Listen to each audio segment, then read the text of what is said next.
Во тек е сезоната на подготовка на зимници и традиционални рецепти. Еден од тие познати прилепски специјалитети традиционални, кои што се подготвува тука со децени и векови, можеме да кажеме, се сучените кори. Се наоѓаме во Сдруженијето на жени Прерадба во Прилеп, каде што токму во овој момент се подготвува тој позната специјалитет, каде што ќе погледнеме како се изработуваат корите од брашно па се до готов производ.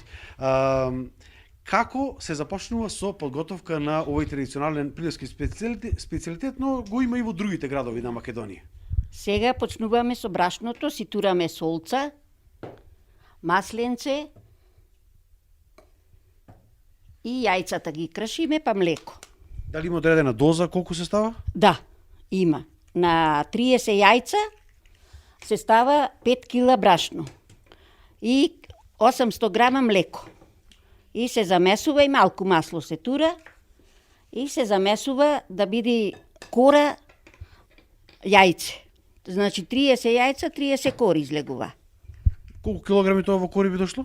Ами, да ти кажам право, може 5 кила. Иди.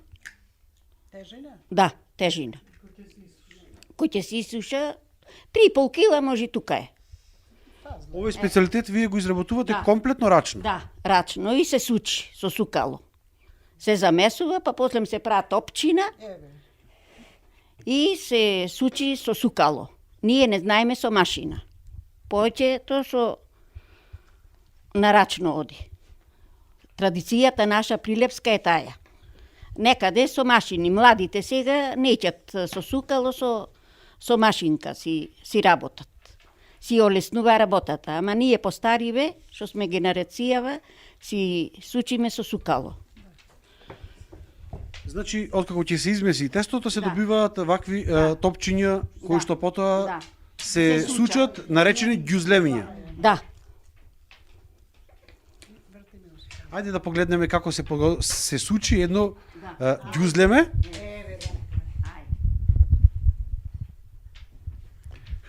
Што се подготвува прво?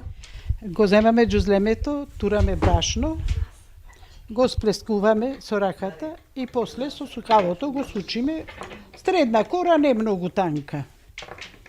И ги клаваме да се суша, да распука и се збира после кој ќе се Колку време треба да се сучи ова тесто пред вас? Ова е брзо, малце. Зависи до работата, до брзината на таа што сучи. Може и 1 сат доди, може и фазла доди. Значи 5 кг брашно околу 1 сат сучење. Да.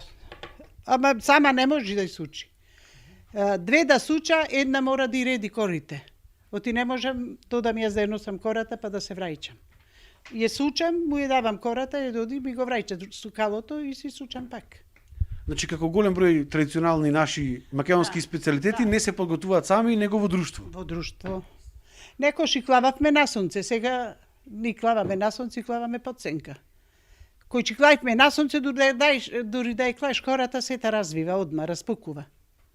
И тогаш е то убаво. Че распука кората и чуваме 2-3 дена завиткани намаса, или кај што си имаш место. Че се исуша, в торбина ги збираме, повели дојди, че свариме, че јадиме. Колку треба да биде големо ова сега што го сучите? Ево, кора треба цела. И потоа тоа се носи на сушење. На сушалки, не онам се сушалките, на чаршаф и... Значи, тука можеме да погледнеме малку поголемо и сучено ѓомлезе. Да. По што е познат овој специјалитет? Па специјалитетот на корите е познат најмногу го сака децата да го јада, а и постарите. Вкусен за поручек, најбрзо за вечера, значи измеѓу пред и поручеко. Може да се прави. Тоа е желба на семејството, на фамилијата. Внучината наши се научени на сучени кори, ги сака да ги правиме. Ама ние помладите мајките веќе и откажуваме, тие се тешка работа, во самиот процес го гледате дека е тешко за работа и сега му е порно, си носа во бурекджилница, му ги меса корите, тестото му го замесува, си иде дома, ги права на машинките, ги растегнува и корите се суша и се завршени. Да, како што можеме да забележиме, ете тука на масата има и една машинка. Машинка како пример ја донесовме да ја видите. И се одлучивме да ја направиме ова репортажа, да покажеме дека за жал сучењето на корите полека изумира, затоа што никој не сака да го земи сукалото, да проба, да види, бидејќи е стварно тешко.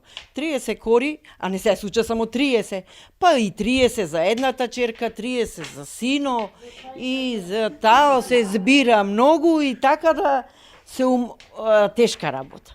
А што е најинтересно пак, има некој воопшто не пра, сега има готови, јувки ги викаме, танки, резанци, тоа е тоа. Полека нештото изумира. Дали овие сучени кори се повкусни за разлика од оние подготвени на машина? Да. Овие кори што се сучени на раце се повкусни. Ама сепак доволно е и на машинкава да ја има да изработи некој што сака. Ама полека и тоа завршува. Дали скоро секоја фамилија во Прилеп набавува кори, ајде така да кажеме, за време на зимскиот период. Колку од нив ги прават на ваков начин? Многу малку, оти сега има жени што изработуваа кори дома и младите си го дозволува нештото, си плајча, си зема една доза, две дози, како се троши во семејството, колку члена се, така и потрошувачката им и на тој начин сега се набавува, ретко од постарите, како што се моите членки од Сдруженијево и што може да го изработа нештото, многу малку останува, полека заминува, не може да работа. Тоа е тоа. Тоа е реалноста. И со што се служат овие кори за крај? Овие кори се најубави со сирење бело. И овчко, да. Сварени ли и подпечени во релна? Мора и подпечени, во релна уште поубај. Па мојата баба кога ги правеше, нарочно че не ги подпечи долу во караванчето, па ние че земиме лајците и гребевме и викавме од гребушките да касниме, најсладки се. Да, отпеченото. Овие кори треба да бидат наполно исушени и се збира во платнени торбиња и се чуваат на суво место. Кориве се многу полесни, не може од никогаш купените кори да ги заменат домашните направени. И за тоа. Ви благодарам. Сакувам сите млади да продолжат традицијата и да јадат вкусно и здраво како храна. Ви посакувам успешна работа во сучењето на корите. Се надевам дека ќе не викнете кога ќе се исушат и да пробаваме од овој прилепски специјалитет. Сега ќе ве оставам да си завршите како што стално ги завршувате овие ваши дружби при подготовка на традиционалните специјалитети, а тоа е со чашка ракија, сладко и една добра стара македонска песна. Ве оставам во добро здравје и расположение. На срце ми стане да лежи. На срце ми стане